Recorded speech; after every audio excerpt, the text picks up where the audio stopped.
You're playing into Gwen with a bunch of melees, right? And then you kind of have the Varus, which is something. But he gets negated by the Braum. You have Lockdown in the Lissandra. You have Engage in the Poppy, as well as a lot of tankiness between those two champions. And you have Gumiush's Aphidos yet again. Yeah, do you know what it looks like to me? It looks like the draft on Harmor Life's side was a pop quiz. And T1 got all of the answers right. It does feel that way. We're locked in.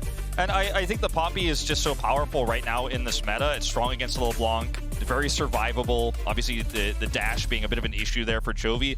I think Chovy's and Hanwha Life Esports' win condition here is going to be blowing up Gumiusi. If you can blow him up, this team's composition in terms of sustained damage goes way down. So you're gonna have to protect this guy. You're gonna have to make sure you know where Chovy is at all times. You need to know where Varus is. You need to track him, because if he ends up hitting an arrow, then Chovy dashes in and gets that kill. Suddenly, it's a 5v4 fight that Hanwha Life Esports wins without Aphelios almost every single time. So that's got to be your win condition. Even then, I think in the late game, once Kana has 2 or 3 items, that is not enough anymore. Like, that, you still need to take into account how much damage this Gwen is going to be able to do. Looking at the champions that Hanwha Life have available outside of Chovy, dealing with that Gwen later on is going to be such a nuisance. And Hanwha Life, first 10 minutes, better get ahead in every lane. Yeah, let's see whether they can do that as we are onto the Rift for game number 2. Yeah, I'm just thinking about this from Def's perspective after 20 minutes, and that is a game that I don't want to play. No. Personally, you don't have any mobility at all, and T1 can jump on you from almost every single angle. It's very, very scary. And also Braum. Yeah, no, there's no good news. No, it's just or Nectin bad could get news. kicked out of the team fight by owner. It is very difficult. I mean, either one of these frontliners for Hanwha Life Esports is going to be removed in an objective fight, very likely. So it feels like Hanwha Life Esports desperately tried to copy someone else's homework, almost even in terms of that. For going back to the reference you were saying earlier about the pop quiz, like in terms of how they wanted to finish this draft, because I understand Vista wants to have power in mid, wants to be able to maybe threaten Faker so Chovy can get a lead and get ahead, so he wants to be on this roaming support. They have enough prio with this Varus into the Aphelios. I do like that, because that's one lane where you can get prio, then you can send Vista to mid and hope to get Chovy that money he needs so desperately early. But otherwise, this Nautilus doesn't feel very strong into this composition at all, and is often just going to be isolated and blown up so quickly if he decides to engage ever. Yeah. And I'm sort of looking at this game like, Chovy, okay, that's an interesting one. Gets himself an Electrocute proc, as Faker has taken the Aftershock. Not going to be any Electrocution Lissandras this time around. Pretty happy with that. As Carrier now sitting in the brush, gets a bit of a thumbs up here, as Deft is just going to walk away. I like the Electrocute more. I think that the value of Aftershock early on is pretty relevant, but then you can argue, as Faker, later in the game, your only job is utilize your passive and protect the rest of the team. Yeah. And this is, of course, our featured matchup, presented by Mercedes-Benz. Chovy versus Faker. And already, you know, Chovy doing okay in it. It's Faker down underneath 200 health, but it's not exactly the greatest early on here for the Lissandra, but she is pretty good at weathering the storm and denying all of the jump-ins, as that Circle of Frost is going to indicate exactly that, but of course not enough just yet. If he connects that chain there too, Faker might have to blow a flash there, is going to be forced out of lane. And that, of course, will be matched by Chovy. But yeah, this is where Chovy found a lot of success in game 1 early. Was behind in CS, technically speaking, at 15, but did threaten Faker, prevented him from using teleport. And once again, you're seeing how strong this player is at early lane. And it's not impossible, right? Because if I remember correctly, it was Jensen into Icon that was actually able to, in this counter matchup, still get the upper hand, still be able to find repeated counter kills. Yeah, and I mean, it's a loose counter matchup. It's a post-6 counters. We've actually seen that in other regions, like us here in Korea, we think that Lissandra very good into LeBlanc, but we've seen in other regions that hasn't even worked more often than not. Yeah. So it's not 100% or anything like that hard counter or anything, as Owner moving up towards the top side of the map. Morgan actually playing this one out pretty well so far, but things very, very even. And we've already said Harmwa need huge leads if things want to be good. Already a flash on the bottom side as Gumiushi gets himself out of the way. The Gravitum comes on through as well, as Deft walking away, level 3, so can't use the ult or anything like that. It's Carrier, he wants even more. The passive stacking up, the flash eventually comes out, and T1 brute force Hanwha Life out of the lane. Double pots had to be used here for Deft. He barely gets out of this one, and now you've lost control of a lane that you already had pushing power in, and feels like a little bit wasteful to go for that type of all-in. Losing your summoner as well here. Yes, you still have the Hex Flash here as Vista, but it's painful. One upside here is that if you can set up a play or maybe a possible dive around Gumayushi at some point, now that the flash isn't available, that might provide you a little bit of counterplay, but as a whole, probably going to be the same story which we've seen throughout the entire tournament, which is Gumayushi gets Aphelios' Faker. Yeah, gonna have to claw his way out, and he does so. But Chovy once again with a lot of control on the wave. And now, if Faker goes home, it's going to be a lot longer before he makes his way back to the lane, as Vista also unlocked on his way back in after having to blow that flash bottom side. So the type of play I was talking about with this Nautilus that we see from Vista all the time. It's something Keria loves to do. Effort, of course, from the LCK. Very famous for doing this on the Nautilus, where if you have something like a Varus, you can keep that lane pushed, you have the prio, and then you just come up mid, and if Faker is not here, obviously you don't look for the pick, you just help push the wave up and grab some of that extra CS. So it's being nice here for Chovy. We'll get a free back as a result. Liking this from Vista, helping out Chovy, who really wanted to back that, but the wave not actually crashing. So getting a little bit of help there from his support, making sure that those stacks stay down and you share the gold that is available to you. And again, Kana not really getting any resources. Really a big switch up that we've seen here in style from T1. Especially recently where they have been focusing so much on Kana, but so far, it's working out fine, right? Gumayushi and Keria are able to generate leads quite aggressively. Yeah, Owner as well with a decent lead in the jungle. Hit level 5 a little bit earlier. Is able to be a couple of camps ahead of what Will has been able to do as well. So far, the Poppy, not exactly active as far as getting lanes ahead, but certainly is able to do a lot of work for himself. As Canna now looking for his first plate of the game, and will snip that one down very comfortably. Yeah, Morgan saves his teleport, wants to have that for a potential skirmish on the bot side of the map where Owner has been hovering quite a bit. You see he's taken away the Raptor camp now here on the blue side. So having that teleport in those bot skirmishes, that was something Lyric joked about earlier on for the early game for this Renekton player. It's certainly something that could be very useful in the next upcoming moments. Because speaking of which, I mean, you could see the group up here. Willer is scouting this out, and having that teleport right now is so critical for Morgan. Really like this read here, because you see the camp is gone, you see the ward, it's relatively fresh, so there's a reasonable expectation that Owner is still hovering about top side. Vista and Deft play accordingly, very respectfully, and with that knowledge, Morgan also, again, available to shove in. And the problem, of course, inherently in this matchup is, yeah, he gets a plate. I think he does really well in the 1v1, as should be expected of the Renekton early on. But this is not the kind of lead you need to secure against the Gwen, because once that Riftmaker hits, it already becomes a lot harder to just stay away from the threat of an all-in with needlework, and then post-Second item, it's much, much worse. Yeah, I want to see what happens after this first Rift Herald, because that's when things can really get out of hand. That was a sexy follow, but not actually going to eventuate, result in anything. Well, I mean, he gets a nice trade here once again. Looked very, very cool. It did look cool, and Vista's here. I mean, we've talked about this so much power here with this roam. Double backs. Hex Flash? Oof. Needs a few extra links in that chain, unfortunately. Almost terrible time. But the timing of this is so huge. Just like we saw last game, you force Faker in, you shove these waves in, Herald spawning, Life Esports trying to get every small advantage they can before this objective they know T1's going to fight for. And Chronicler, are T1 going to fight for it? I know this is a trick question, because everyone knows the answers to this, Atlas. This is the freebie points on the pub quiz. Yes, they will 5-man commit to Herald, because they've always done it. That's a pass mark for you at least there, Chronicler. We'll check back in. Gumayushi and Keria shoved out the early wave, are just going to sack the wave that's being shoved in the bot right now, but Humble Life actually able to get over here with everyone. Is this a River K-Ram, potentially? In this one, as Morgan walks on through, getting some vision down. As you can see, Faker taking care of the mid lane. The rest of Humble Life Esports moving on in. They have a lot of vision control around this Herald, so they can collapse on the Faker, force some resources to come back mid. The Faker's going to have to clear this wave. At some point, T1 is going to have to engage if they want this. Yeah, down to one caster creep each.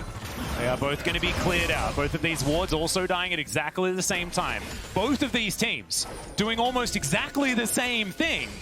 We'll see whether an actual fight is going to break out, as Humble Life remain in control as far as vision is concerned on the Herald. You have teleports. Yeah. Just send Kana to bot to actually exactly. catch the wave. Stop letting the wave die. Yeah, I'm actually sad also too that T1, well, I mean, looks like they're going to commit to this, which is very, very greedy in terms of positioning here. Faker has to be so careful. They're just going to straight up start this. Oh, engaging in onto T1 is dangerous, though, as we've got a back coming through from Morgan, maybe thinking about getting himself an item. A teleport coming on down from T1 as Faker's going to get hooked, has the ultimate, keeps himself alive. Chains of Corruption come out as well, though, as Deft looking for some arrows. Shelly getting in amongst it as well, as she eventually decides that she wants to get out, as Chovy bullying Gumayusi away from this pit, and T1, they don't want the fight. T1, I mean, they really just got completely out-rotated here. Morgan's on the backside, by the way, and is going to be able to catch this wave, but hit point advantage goes to HLE Esports. They've got long range engaged too. You have to respect this as T1. This could be a huge mistake. There's a teleport coming through top side here. That's the second teleport to come on in. Faker, no flash available, but now has full health once again. As Morgan, he can blast cone over, but the information is now there from T1. They know that this isn't going to work out, as Owner is going to steal away the Rift Herald. Now Morgan diving on in immediately. He gets exhausted. Canna looking for Willer on the backline, but has he overextended is the question. Morgan staying alive for so long, and first blood goes to Faker. Chovy gets smashed into the wall at the back of Shelly's pit, but does make his way out. Gumayusi trying to get him, as they're not going to fall for that funny business. It's a double kill for Faker, and T1 a huge lead in the early game. It would not be an LCK quarterfinal versus LCK v LCK quarterfinal, but we're going to have crazy extended fights here on the Rift Herald, and I got to say, T1, it looked risky, it looked really greedy. They were there with low health points, but when they put that ward over the wall, I think it was Faker who actually hit that blast cone to keep Morgan out. That was the turning point. You push Morgan away in that moment, he can't come in on top of everybody else. Faker teleport to the top side of that fight at the beginning was really scary, but they ended up winning the fight at the end of the day, and so much aggression, so much all-inning from HLE Esports. Chovy's not able to get the kill on Kana, who's now going to get a ton of extra gold on the top side of the map. And here in the X replay, look at this blast cone. I think, yeah, this blast cone is really, really big. I think in general, just again, the limit testing that is being found here by T1 is incredible. Like, look at how confident Kana is playing.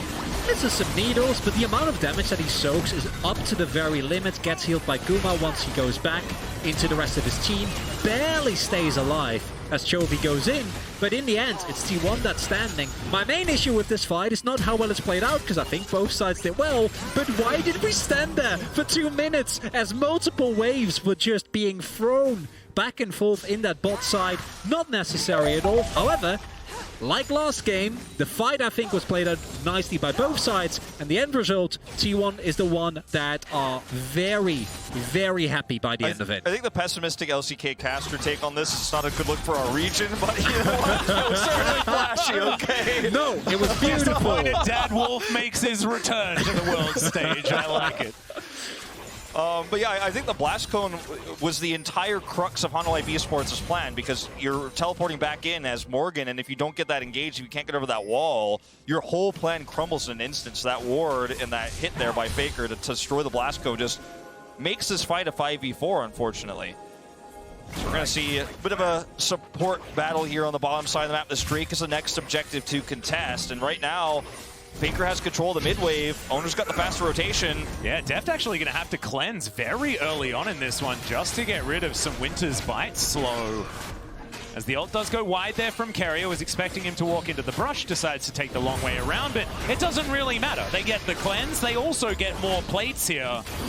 And Deft is being pushed way back. And I think that that fight around the Rift Herald was a massive Hail Mary from HLE Esports. They sacrificed so much because they needed to win that. And it feels like it was backbreaking, because T1 now with a lead and the composition that scales so well moving further forward. HLE Esports very quickly running out of options this game. And trading even here, like, yeah, maybe Morgan, you know, is able to pick up the extra plates compared to Gumayusi, but it's, who does the gold go to? Yeah, it's sort of trading even, but not really, right? Because you're splitting the gold in a Renekton versus, I mean, Gumayusi's getting all the money. And even if it was favorable, you're still scaling worse. Yeah. So, like, even trades or slightly favorable trades are still bad trades.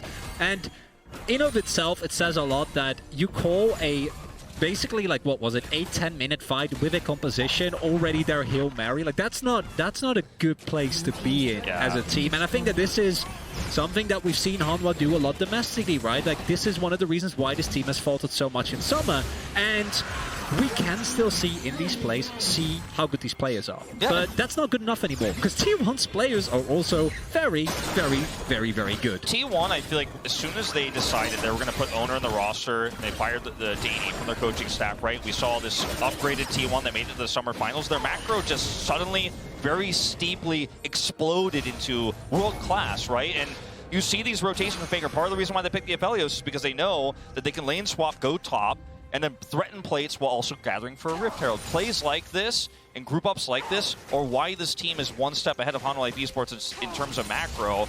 And Hanwha is just not matching, right? I mean, there were so many opportunities for Morgan to use that teleport to do something else, but he decided to go for the flank, the one Hail Mary that didn't work. And I mean, these small decision-making advantages that T1 have put us at a 3K gold deficit for Hanwha Life Esports. This is something this composition can't realistically recover with.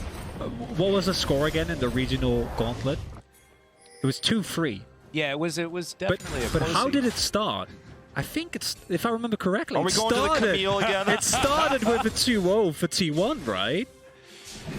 I wasn't going to talk about that yet. You were saving. Oh, I'm so sorry. That's a game you were three saving conversation. it. We're gonna have that because I'm sitting back. I'm subdued. You know, I'm joining the T1 narrative. It's not Atlas's first rodeo. Okay. He's been around the block a few times. He knows how to spin the narrative. We might have to do some real web spinning, man. We might see at least in Game 3 at this point with how things are looking right now, because this is not a game, again, that Hanwha Life Esports can realistically recover from unless they get some kind of gimme picks or make a heroic play, and it's going to have to be Chovy, I think, who looks for it, because right now he's a LeBlanc sitting under turret. And that is what I want to talk about, like how do you get back into this game as Hanwha Life? And it relies on T1 making, I think, pretty big mistakes, because the amount of damage that you have available now, I think in terms of like base champion damage is still enough, right? I think the next 10 minutes, you're still able to find something, but you're talking about someone from T1 overstepping, getting taken down, there's a lot of pick potential, right? And then you take down one member, you move up to the objective, and then T1 eats 1 or 2 arrows too many, right? Deft is approaching, hopefully, his second item, already has the Serpent's Fang, which has a lot of value against the T1 comp. And then once you've gotten that done, maybe you can snowball that into a Baron, and from that you can turn the gold lead and keep the tempo high. But it doesn't look like T1 is going to let them do that. I mean, they also have a Braum. Yeah. So I don't know how, like... Well, yeah, I'm not saying it's difficult to get these it's a good plan, Atlas. Yeah. I just want to provide... We need a plan. It was a desperate attempt. It was a desperate attempt, and I appreciate you taking it. I mean, the other thing is, like, right now is Chovy, watch him try to find any damage, and it's just not realistic. Well, the rest of the team coming on over. Shirley's down very, very low as it's the flash on forward to get things started, but Willa just throws his life away in the end. Canna, yep, pretty immune right now as Vista looking to try and get his way out. Oh, not quite able to land the passive just there as the piercing arrow does a lot of work. Canna eventually, with the help of a few dots, is able to take down the Nautilus. As over the wall goes Chovy and into the death chamber with him as Morgan as well trying to walk his way out. T1 extraordinarily far ahead right now, 5-0 in the kill. Shirley steps up and they're looking to break down this turret as Canada's standing in, getting a bit of his thumbs up out there. And this could just be 2 turrets right here. That right there is why T1 left the LeBlanc open. They knew it had to be picked up. You can't let that champion go to fake it. Chovy picks it up. And then you have a composition that doesn't let the champion play the game. I mean, every time Chovy goes for something, he gets blown up. Everybody's grouped up. You've got a Braum. There's a lot of CC here on T1's side. And you're trying to poke a Poppy. I mean, that was the target they chose. The Crescent Guard wasn't on the target you want. You have to be able to hit those squishy back targets. We see a flash is burned here. Once again, Poppy's going to escape LeBlanc, but if you can't put the threat on the Gumayusi, then what are you doing, unfortunately, as Chovy in these fights? Like, look at where he is when the Crescent Guard comes through, and it's Owner who's isolated. The toughest target in T1's roster to kill, and instantly carry a presses ult, and you're done. You're in a choke point against Gwen. What are you going to do? And this is such a key Hanwha Life thing. Well, I think that engage from Willa, when the rest of the team is ready, that can win you a fight. I actually think it's a nice attempt to try and split up. But the rest of his team isn't there. You can't go in like that when you have a team that isn't available to actually follow up on that very aggressive engage. The rest of your team actually is short range in the case of Chovy and Morgan, or in the case of Deft, needs to actually be in position. Instead, you force them to opt into a fight that they don't want to take, and you dig yourself deeper and deeper into the hole. Oop, Canna decides that he doesn't actually want to be in the river at that point in time, and I don't blame him. It's Chovy and Deft over to the side. Owner takes a bit of damage, but he's already very tanky right now on this Poppy. You can't all-in Faker, because Faker's ult's up. You can't all-in Gumayusi because Keria is with him non-stop. You need everybody to go in all at once. They're still trying to find something, though, as Canna dives on forward. It is going to be T1 locking down the Drake, but can they win the fight? And I think that the answer to that is yes, as Chovy able to get back over the wall as the Poppy, very, very low, but is going to survive. We have a Mountain Soul this game, but we also just have an extraordinarily powerful T1, so I don't think Souls are going to be a conversation that we'll need to have. The engage here for Hanwha Esports, I mean, the coordination is so hard to pull off, but again, as you mentioned, Chronicler, Chovy's on the left side of the fight, and there's a Poppy between him and the team that the rest of his squad is trying to get on top of. You've got Keria in a perfect spot.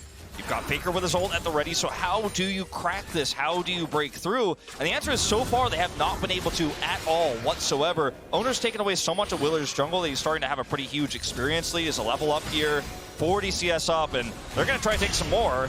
Yeah, you can see Faker clawing his way over. And these moments where you let the LeBlanc through and prove why you're not afraid of it means the rest of a best of 5 like this is so terrifying, because suddenly you're like, well, do I even want to prioritize LeBlanc for Chovy going into game 3 or 4 or 5 if you were able to bring it back? I mean, this is just a complete outclassing right now. And I stand by the fact that Hanwha Life making it to quarters in the first place was a big accomplishment for a team that has had an incredibly rough summer, that has been unable to match a lot of the other talent that we've seen within the LCK. And they leveled up throughout the tournament. But unfortunately for them, T1 are also not the same team that they were coming into the regional gauntlet. I think you said it at the beginning, Atlas. How much have they improved thus far? I feel like we're getting a pretty clear answer. Yeah, no, I think this is definitely more than what we've seen from T1 so far. They have risen to this occasion, whereas it feels like Hanwha have regressed to a lot of what their former mistakes were, I think, in draft and out in this series. But having a slow start to a best of 5 is something that they've also done. Remember, it's just clutching at straws a little bit to talk about it right now. Remember some of the implications of T1 smashing this series, what it means for the rest of our quarterfinals as well, because T1 topped EDG, and Hanwha Esports made it very close against RNG, so it means a lot for T1 to crush this hard in their chances of maybe being able to contest Dom1 Kia. Yeah, I think that's a really huge point, because I think part of the reason why I was going a little bit harder on the Hanwha Life have a chance here narrative is because if T1 wins, they need to get credit for it. It can't just be, oh yeah, well, they took down the 8th place team in their region, because that's not what this represents, right? This represents T1 tidying up their gameplay so much more, as this was a 5-game series. As now Canna looking to try and get more done. Gumayusi, a massive ulti in the backline. The Varus just dies. I didn't even see what he got hit by. It just gets completely obliterated. Baby coming through. It was just needled. He was just needled, as Canna is just so extraordinarily strong right now. Willa trying to get away, but he's not going to be able to. Gets the thumbs up, and Canna is indeed unstoppable. And this is giving me flashbacks to what we saw, as he might still get popped here. Well, we'll see how immune he's going to be. We're going to try and cut down the Crocodile. It's going to be difficult, but does still have his circle available. Yeah, exactly. T1, they can just go over and grab it. And yes, congratulations, Hanwha Life Esports. You do have yourselves a Baron. But Faker is going to come through and try and do a 1v2. Ults himself. Gets a bit of extra damage down there, but Faker should still die, but no.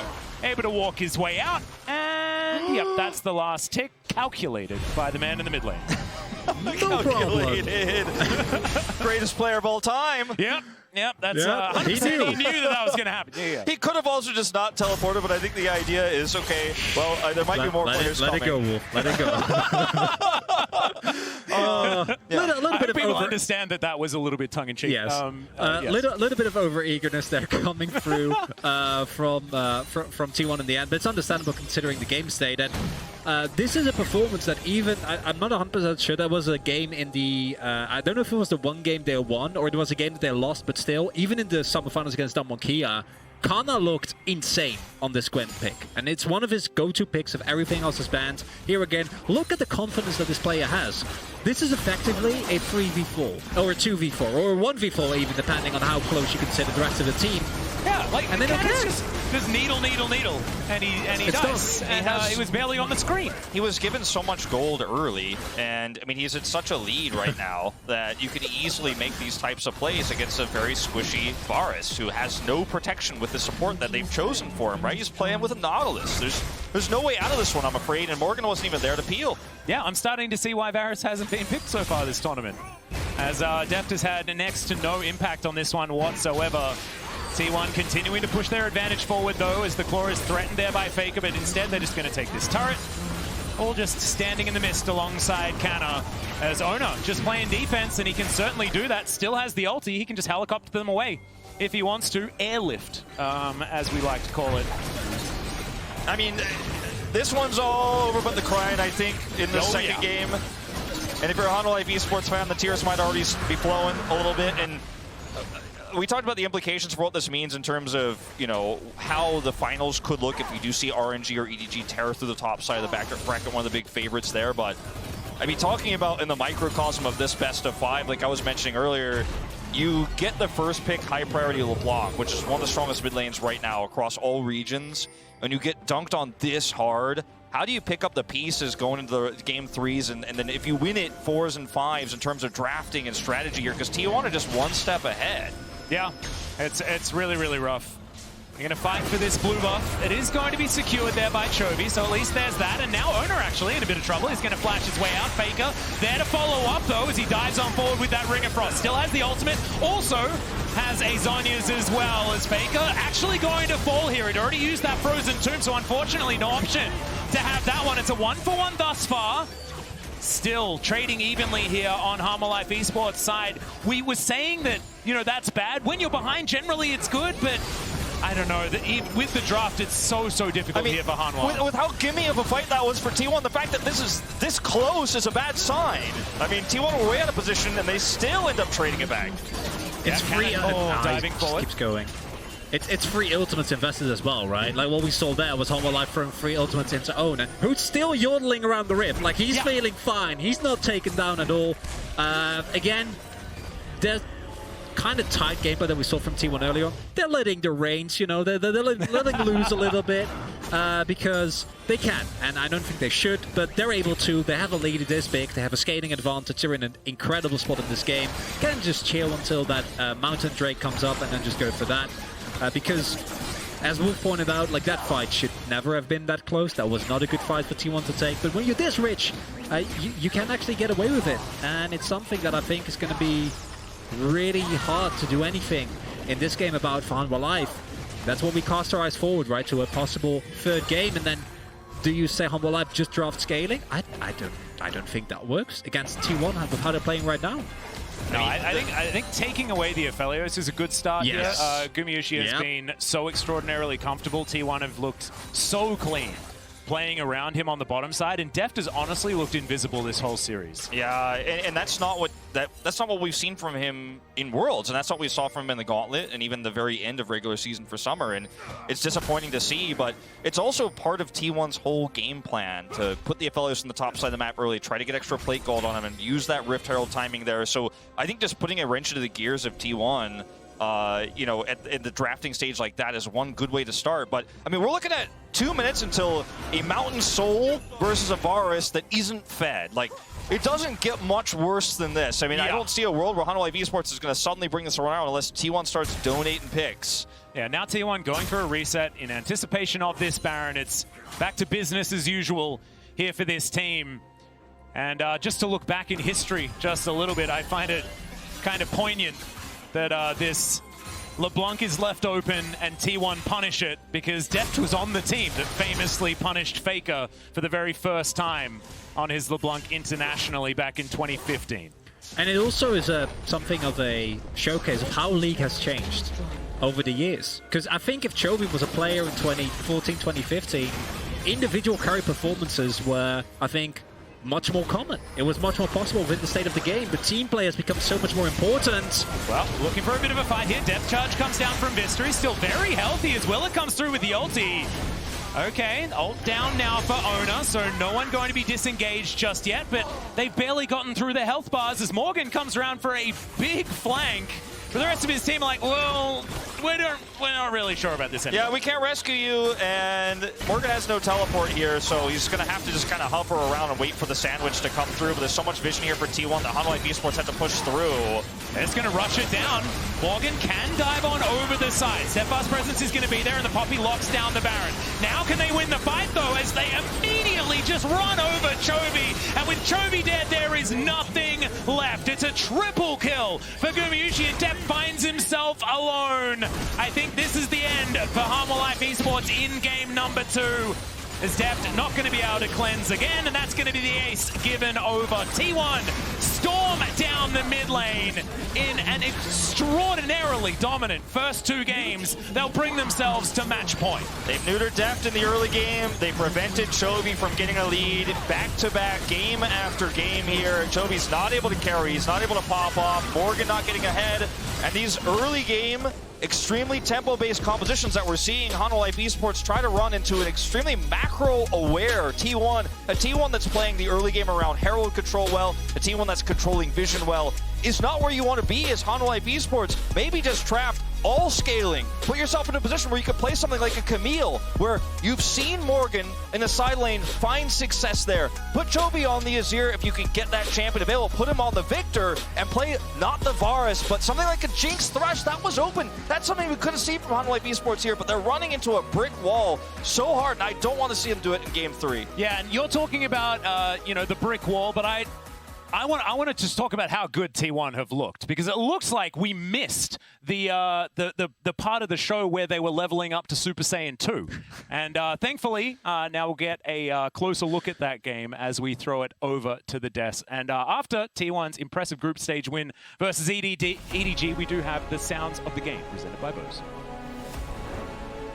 우리 미드 지나가야 돼 이대로. 이렇게 빠졌고. 나 피 좀 많이 갈렸다. 아, 지금 가는 중. 좀 멀다. 미포공 조심. 유미공이랑. 조식에 있어 나. 한 빨아 잘 두개 빨았다. 뺐고. 잘 있어. 캐는 테리니까. 나 미드 한번 탈게. 막자 이거. 이거 나 쉬어야 돼 셋. 제이스 볼게. 제이스. 제이스. 나이스. 제이스 잡았다 노플. 이거. 천천히. 나 힐 나야 돼. 탈로. 나이스. 나이스. 미드 전령. 미드하자. 야 나 가도 되지. 나 할 거 없다. 할 거 없어. 오케이. 제이스. 제이스. 얘 뭐고 이거? 야 아래. 라이트. 미포 노플 아래. 아래 봐줘. 아래 봐줘. 나이스 잡았거든. 미포 노플. 천천히. 이겼어. 이겼어. 미드. 오케이. 천천히. 피 관리하면 돼. 미드 갑시다. 미포 노플. 왼쪽 거. 왼쪽 거. 야 미포 공도 없어. 하지 말고.